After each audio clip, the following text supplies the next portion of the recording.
Hey guys, welcome back to another Girls Talk episode di mana kita akan membahas tentang hal-hal yang sedang trending dan juga seru-seru gitu deh. Tapi sebelum itu kita mau perkenalan diri dulu nih. Aku Joy.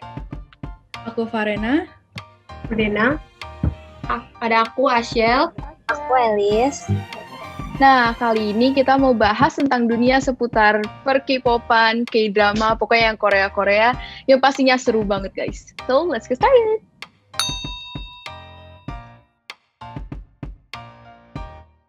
Sama K-pop itu semenjak SMP kali ya, atau gak kayak SD kelas 6, SMP kelas 1-an gitu. Tapi kalau misalnya buat K-drama itu aku sebenarnya udah sering nonton sama mama dulu di TV kan, suka ada kan. Jadi kayak ikut-ikut nonton gitu pas masih kecil. Terus kenapa bisa tertarik itu ya karena menurut aku ceritanya seru sih, terus kayak ganteng. Kalau aku waktu SMP kelas 7 pertama kali tertarik karena Song Joong Ki, Descendants of the Sun. Abis itu langsung one thing leads to another dan jadi suka banget gitu. Oke. Kalau aku suka dari aku SD juga. Awal-awal aku suka tuh gara-gara aku nonton Running Man sama nonton The Return of Superman yang anak kecil itu. Aku itu baru mulai tertarik sama dunia Koreaan itu kayak jalur karma, karena dulu aku benci banget kan sama Korea, kayak aku benci banget sama orang yang suka Korea. Terus tau-taunya pas gabut tuh, pas covid kan, gabut banget. Terus saya aku cari-cari apa yang mau gue tonton gitu. Sekarang aku nonton drakor dong. Dari situ terus aku suka sama idol. Sekarang aku kayak menggila gitu sama idol. Aku dari SD kelas 3 itu tuh gara-gara saudara aku, sepupu aku yang nge-influence. Jadi mereka nontonin videonya SNSD, Big Bang, terus aku jadi ikutan suka. Dan variety show yang pertama aku nonton juga sama kayak Faren, yaitu Running Man.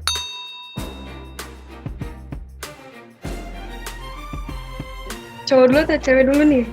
Girl dulu atau boy group dulu maksudnya? Banyak ya. Wah, ini panjang sih. Kayaknya kalau misalnya dari girl dulu, aku milih soloist IU.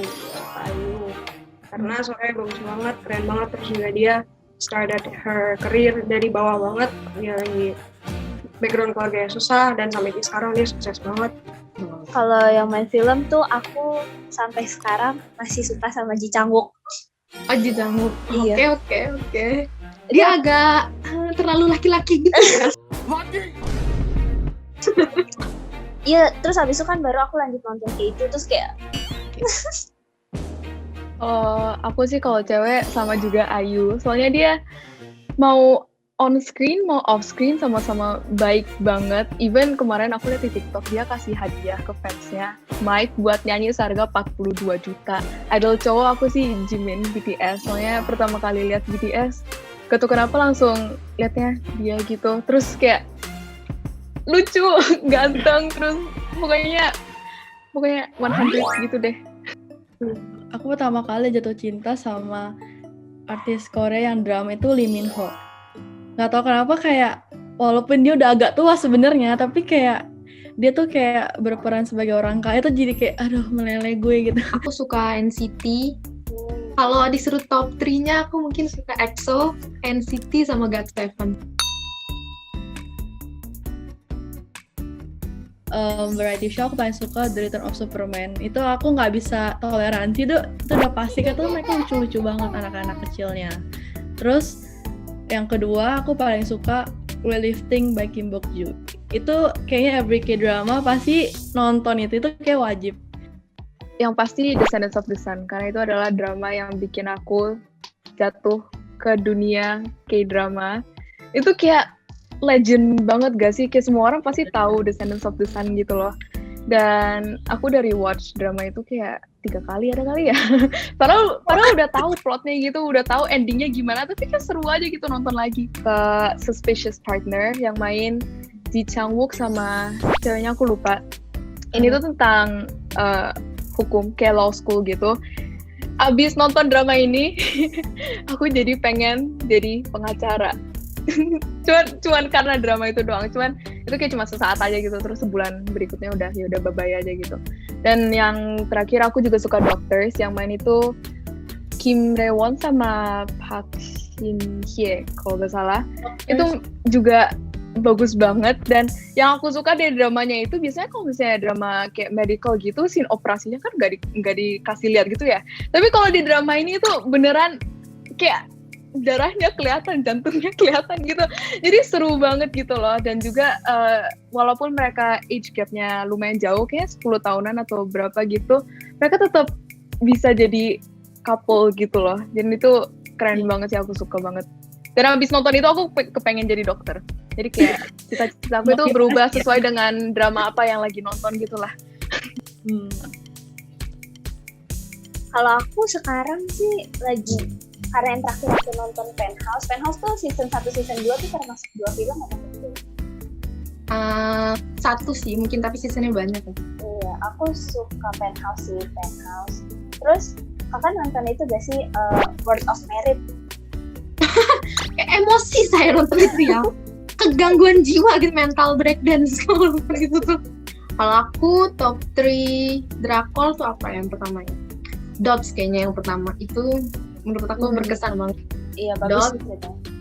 Yang kedua itu While You Were Sleeping. Terus yang ketiga Weightlifting Fairy Kingdom. Tuh, wah. Penthouse juga, cuma sih yang kayak ke belakang-belakang. Full House tadi aku udah nggak tahu lagi rewatch berapa kali, kayaknya ada 5-6 kali sama mama aku. Dan ya I always found something new gitu loh di situ. Mulai dari scene yang kayak yang baper-bapernya aku baper lagi, yang nangisnya aku nangis lagi gitu loh. Jadi kayak itu bener-bener timeless banget sih buat aku. Terus yang kedua aku bakal milih Startup. Karena aku nonton itu dari episode pertama banget, dari masih ongoing, dan aku suka banget sih Suzy, terus juga untuk Nam Joo-hyuk, dan aku tim Han Ji-pyeon. Aku juga. Terus aku tim Nam Do-san karena endingnya udah pasti sama Nam Do-san, jadi ya ngapain sih, kalian tapi sakit hati gitu loh. Tapi Ji-pyeon tuh udah yang udah perfect banget. Iya, benar, childhood-nya gitu loh. Aduh, parah sih. Tapi dia nyuri namanya Nam Do-san. Iya, Tapi Nam Do-san bukan siapa-siapa awalnya. benar. Cuman kayak hoki aja Iya ketemu gitu loh. Kacau sih itu. Terus juga nextnya aku bakal milih Hotel de Luna, itu yang main Ayu. Itu filmnya keren juga sih, kayak tentang nyelesain konflik-konflik itu kan, dari yang masih hidup ataupun yang udah meninggal gitu ceritanya. Dan sebenarnya love story-nya nggak terlalu ribet, tapi aku suka banget dia sama Yoo Jin-gu ya kalau nggak salah. Wah, itu keren juga sih. Terus Tapi kan itu nggak happy ending ya? Serem kan itu? sedih sih, nggak terlalu serem sih. Masa? Kakakku nonton aja sampai itu loh, udah malam kan, terus dia kayak ke kamar aku gitu. Bener Katanya takut. Oh. Terus aku beneran nonton bareng dia gitu kan, terus gila jump scare-nya tuh kayak tiba-tiba nongol aja gitu, gelap-gelap tiba-tiba gitu. Jadi sebenarnya Nggak mau nonton. lumayan sih, tapi sebenarnya nggak terlalu serem, gara-gara juga lucu juga kan itu filmnya juga ada ya. Itu complete package juga sih, Hotel de Luna.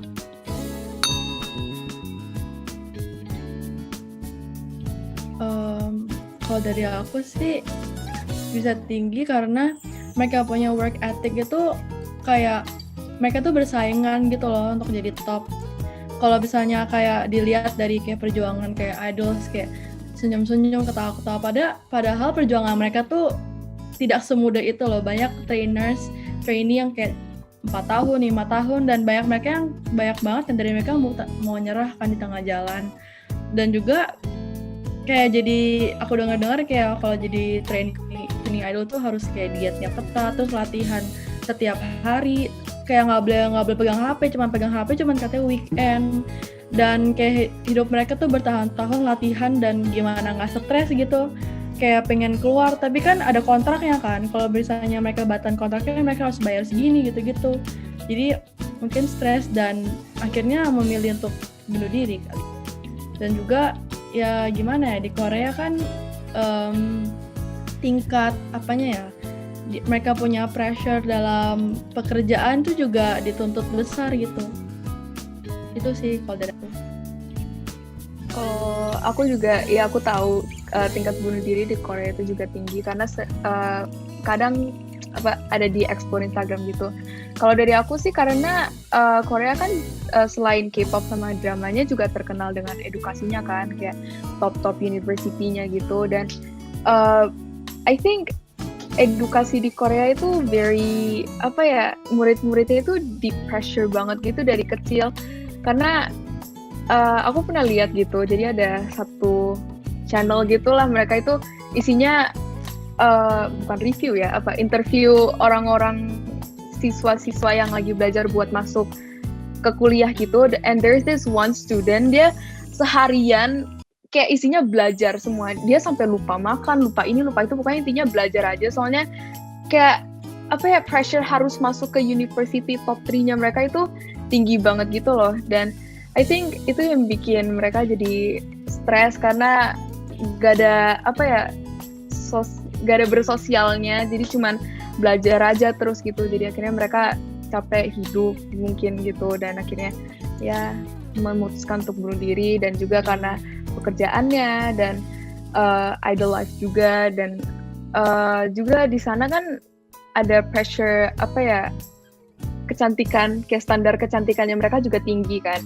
So di sana nggak dikit juga I think kasus tentang bullying gitu, cuman nggak dipublikasikan aja mungkin ke media.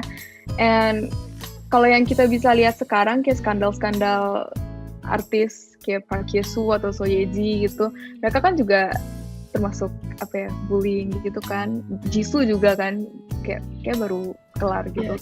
Jadi I think karena tingkat bully di sana juga tinggi, mereka memutuskan untuk bunuh diri. Jadi tingkat bunuh dirinya juga tinggi gitu.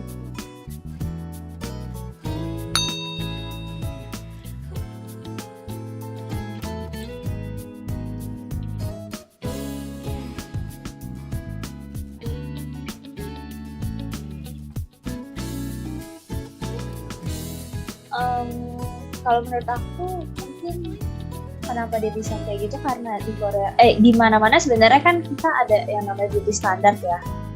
Ya, dan menurut aku kayaknya di Korea tuh beauty standarnya tinggi gitu kan. Terus ditambah mereka tuh nganggap kalau beauty privilege itu penting banget, dan kalau kamu cantik, kalau kamu ganteng, itu tuh tingkat kesuksesannya lebih tinggi. Terus buktinya kan kayak yang ditampilin di TV kayak idol-idol gitu kan terlihatnya perfect banget gitu kan. Ya kayak gitu sih, jadinya dia apalagi beauty standarnya mereka tuh kan kayak putih, kecil, hancung ya. Benar-benar, aku setuju. Gitu sih. Benar-benar. Kalau aku menanggapinya sih kayak gini, kayak mereka melakukan operasi plastik sebenarnya kalau menurut aku ya, feeling aku tuh semuanya deh kayaknya. Maksudnya semua idol tuh kayaknya melakukan gitu. Kalau nggak operasi pasti filler gitu, karena kita bisa lihat lah dari foto-foto kecilnya kan mereka juga nggak tutupi kan beberapa kan, itu bisa kelihatan gitu. Dan nggak boleh terlalu buta juga sih menurut aku, jadi kayak menyangkal gitu idol gue tuh nggak operasi plastik gitu. Itu kayak lo munafik banget gitu. Tapi aku nggak bisa menyalahkan juga mereka melakukan itu, karena kan balik lagi kan, memang beauty standardnya Korea itu kan emang gila-gilaan kan, harus slim, harus putih kayak bihun gitu kan. Nah, kayak aku nggak bisa menyalahkan, balik lagi tuh mereka pilihan mereka sendiri sih untuk melakukan itu gitu. Dan aku pikir kalau mereka udah ambil step untuk menjadi artis itu, mereka memang harus full package sih, kayak dari atas tuh dari kepala sampai kaki tuh kayak harus terlihat perfect gitu loh. Itu balik lagi, itu yang mungkin yang bikin kadar bunuh dirinya tuh jadi tinggi gitu ya. Karena mereka tuh didorong untuk menjadi manusia sempurna, padahal sebenarnya nggak bisa untuk menjadi manusia sempurna tuh bagaimana gitu. Jadi aku kalau itu lagi juga Korea memang udah melakukan itu dari berapa puluh tahun mungkin ya kan. Jadi sudah menjadi culture-nya mereka juga kali, bahwa untuk umur-umur yang sudah legal gitu, untuk umur-umur yang kayak 18-20 itu ya normal gitu loh untuk melakukan itu gitu ya, karena mereka harus perfect untuk menggapai cita-citanya mereka kan nggak punya ini lagi. Apalagi kalau ternyata kayak dipaksa, aku sih mikirnya mereka juga didorong lah sama agensinya mereka untuk melakukan itu gitu. Even mereka nggak mau, yang gimana ya kan, nggak ada pilihan lain gitu.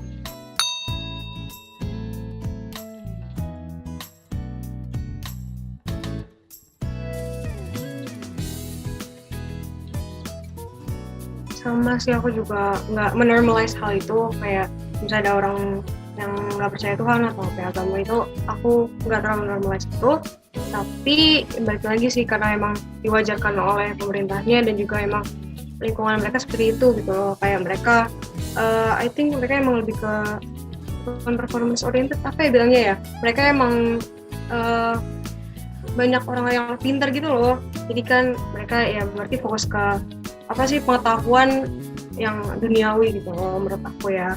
Terus juga konsep ini benar-benar nggak bisa diterapin di Indonesia karena ya Pancasila kita aja yang sila satunya pada Yang Maha Esa jelaskan. Dan ya itu sih, karena emang lingkungannya seperti itu dan juga emang ya udah nggak ada interest lagi aja gitu untuk soal agama dan Tuhan. Dan di beberapa drama kan aku juga nontonnya mereka tuh percaya ke reinkarnasi kan.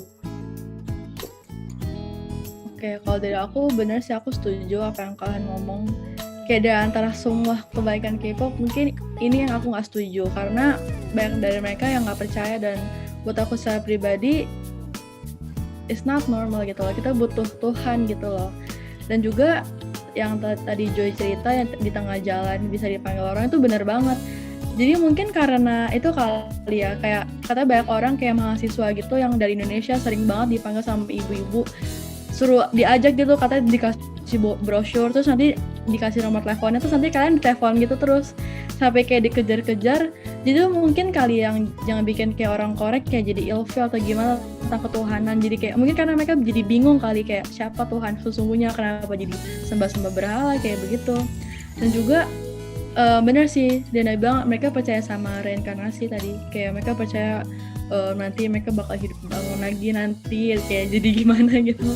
Tapi ya buat aku sendiri, aku nggak setuju sih dengan hal itu dari Korea.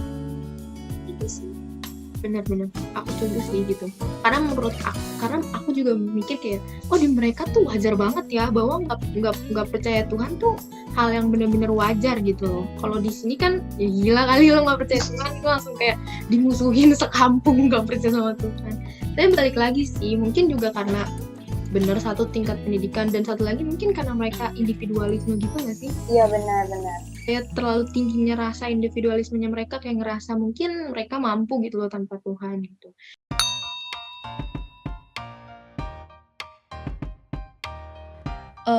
Pesannya mungkin banyak dari kalian yang suka Korea, tapi balik lagi ke diri kita, jangan sampai kita tuh kayak terlalu addicted gitu loh, sampai kita nggak bisa belajar, nggak bisa sekolah kayak gitu. Dan juga pesannya jangan ikutin culture mereka. Kalau misalnya kayak sampai kayak addicted, nanti kayak ikutin culture mereka, kayak nggak mau, nanti kayak kalian tahu sesang kan, jadi yang kayak ikutin mereka, jadi nggak fokus belajar gitu. Jadi kita juga harus bisa punya waktu gitu untuk diri kita sendiri, untuk waktu untuk Tuhan dan semuanya. Jangan sampai diri kita tuh benar-benar really into K-pop gitu. It's okay kalau misalnya kita suka K-pop, itu hal normal, kayak aku juga, tapi kita juga harus tahu batasannya. I agree, Korea is a beautiful country, banyak banyak yang bagusnya. And don't get me wrong, I also love Korea. I love their foods, their culture, their apapun yang populer tentang Korea gitulah, aku banyak suka. Cuman I think kita udah teenager, I think we have the ability buat bisa menyaring apa yang baik dan apa yang enggak. So it's important buat kita tahu gitu loh apa yang patut untuk diikuti dan apa yang tidak. Dan satu pesan aku sih, jangan jadi Korea bu. Soalnya zaman sekarang itu banyak banget orang-orang yang pengen banget ke Koreaan kayak Oli London gitu, tapi endingnya kesannya jadi kayak aneh gitu loh. Itu Oli London itu nggak mirip sama Jimin guys, enggak. Itu jangan, Korea bunya itu jangan segitunya pokoknya. Jadi kalau mau jadi aneh. Dan juga katanya dia itu operasi mengeluarkan tulang rusuk ya biar pinggangnya lebih ramping gitu. Itu kayak apaan banget weh. So I think it's okay if you love Korea, cuma sukanya jangan sampai suka banget, karena like it's better if you love your own country, because itu adalah nasionalitasnya kita, it's where kita dilahirkan dan dibesarkan gitu. So yeah, gak apa-apa suka Korea, yang penting bisa menyaring apa yang benar dan apa yang tidak, and you can masih di batas wajar lah sukanya. Ya menurut aku ya sama sih, karena nama Joy udah kasih tahu overallnya, intinya itu ya cuma kita harus pintar-pintar buat milih mana yang baik buat kita dan yang buruk yang kita ambil. Sebenarnya ini juga nggak berlaku ke Korea doang sih, kayak ke semua hal tentang entertainment gitu loh, baik dari dalam Indonesia sendiri atau juga ada juga kan Jepang kayak anime gitu kan, terus juga mereka juga ada culture buat cosplay I guess gitu kan ya. Nah jadi balik lagi ke diri kita sendiri, kita harus tetapin prinsip apa yang mau kita pegang dan enggak. Oke, jadi sekian episode tentang K-pop oleh Girls Talk hari ini. We hope you enjoy. We hope you learn something from today's episode, and we will come back with another Girls Talk episode yang topiknya pasti bakal lebih seru lagi. So thank you for watching. Don't forget to like and subscribe. Bye bye. You. Bye.